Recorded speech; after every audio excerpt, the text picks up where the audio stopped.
When we embarked on this, I don't think anybody actually understood the magnitude of the task we were taking on, because nothing like this had ever been attempted before. First of all, you had to document a large proportion of the population, because up till that point, all documentation had racial overtones. And now all of a sudden, and as such, it was resisted. So there were large swaths of the country that were completely undocumented, and you had to document them before they could register as voters. Then one had to put together an electoral act. One actually had to create the laws in order to make this election possible. And then these laws had to be unpacked and applied and made practical and turned into mortar, bricks and mortar and so on, to actually make the election happen. So nobody knew what was going to happen. Nobody knew how much it was going to cost. Nobody knew what was required or how many people or whatever. So right from the very beginning, when we first stepped into the World Trade Center out there in Boksburg, we walked into an empty venue.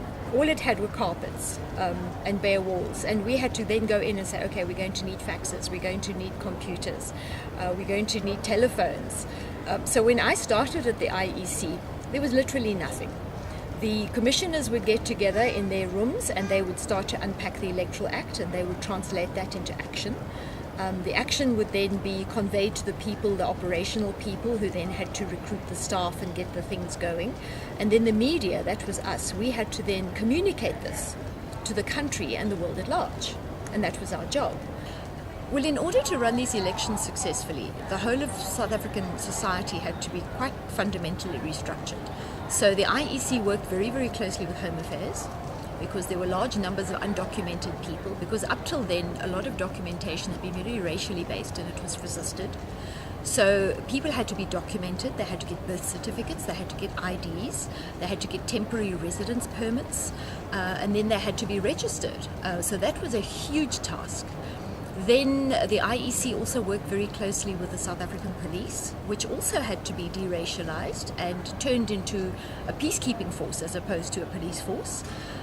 So that was a huge job, and then one had to because at that time, you must also remember, at that time South Africa was in the middle of what was a low-intensity civil war. There was a war going on. So the police had to be told where there were potential hotspots, and there had to be an entire shift of thinking about the security around these elections.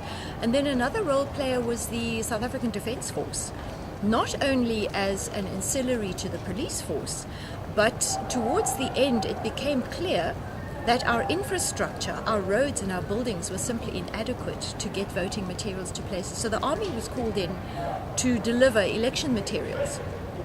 Army helicopters were used to deliver election materials to places that otherwise would not have had access. The planning was pretty far advanced by the time I got involved. I got involved in the implementation stage. And I would never know, I don't think anybody would really know what was overlooked and what wasn't done, because we really were making it up as we went along. We'd get instructions to say, this is the new ruling on this, and then we'd communicate that. The biggest challenges, I think, were trying to find the people to do the job. I mean, we had situations where somebody would come to the IEC to deliver a parcel and they'd be signed up to work. I don't think anybody quite realized the scale of the undertaking, and it took everybody by surprise just how much of everything was needed. And very often people were just left to get on with things. There was no time for training. You just really had to jump in at the deep end and say, what do I need to do, and then teach yourself on the job. And also the other thing, in those days that was the first time I'd used a cell phone. We were introduced to this revolutionary new thing called Windows on our computers, and there was no internet. We still had faxes and beepers and telephones, and to be able to undertake something on that scale at that technological level was actually quite a miracle. But the real challenges were just, I don't think anybody realized what the scale of the undertaking was going to be. The emotions on that day were a mixture of fear and apprehension and hope, because we'd reached the end. The emotions up till then, I must tell you, we were very worried. There was a lot of tension. As I mentioned, There was a civil war going on. There was political violence. There was the threat that Inkatha was not going to participate. There were problems. There were threats of terrorism, of bombings, of right-wing action, reaction, left-wing groups that might have wanted to destroy. There were so many unknown threats. So we actually entered these elections in a state of high anxiety. We honestly didn't know what to expect, and as the day unfolded, and the most amazing statistic I discovered afterwards was that there was not one single crime reported on election day, not one. And that to me was the most stunning statistic, that we did not expect things to be as peaceful as they were. We did not expect people to stand in those long queues. We thought people would get impatient and start causing a fuss. And the very fact that people were prepared to queue for so long and were so cheerful, and the stories that started coming through of maids together with their employers, and families coming together and hugging each other, and it was quite remarkable. The most significant moment for me was a couple of weeks before the elections. It was around about the time of the Easter weekend, and there was a high state of tension because the IFP had declared they would not participate in the elections. And the election deadline for registration came and went, and Buthelezi had still not signed up. And we were feeling very depressed and very fearful of what would happen, because we thought we were facing the possibility of civil war.